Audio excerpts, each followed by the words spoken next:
ನಿನ್ನಿಂದ ಹಾಸ್ಟೆಲ್ನ ಚೇಂಜ್ ಮಾಡೋ ಹಾಗಾಯ್ತು. Those were beautiful days.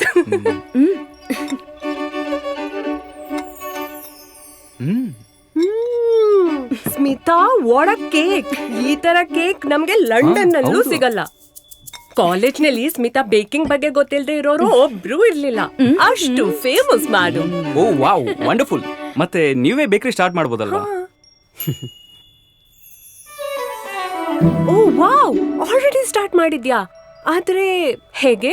Bakery start ಮಾಡೋದಕ್ಕೆ ಮಾರ್ಗದರ್ಶಿಯಲ್ಲಿ ಇವಳು ಮಾಡಿದ ಇನ್ವೆಸ್ಟ್ಮೆಂಟ್ಸ್ ನಿಂದ 15 lakhs ಈಸಿಯಾಗಿ ಅರೇಂಜ್ ಆಯ್ತು. 15 lakhs? ವಾವ್. ಹೌದು, ಬೇಕಿಂಗ್ ಮಾಡ್ಬೇಕು ಅನ್ನೋ ಆಸೆಯಿಂದ ಒಬ್ಳು ವುಮನ್ ಆಂಟರ್ಪ್ರೆನರ್ ಆಗೋ ಪ್ರಯಾಣದಲ್ಲಿ ಮೊದ್ಲಿಂದಾನು ನನ್ನ ಟ್ರೂ ಫ್ರೆಂಡ್ ಮಾರ್ಗದರ್ಶಿ ಚಿಟ್ ಫಂಡ್ ಅಲ್ಲಿ ಹೂಡಿಕೆ ಪ್ರಾರಂಭಿಸಿದೆ. True friend, just like me. Just like you.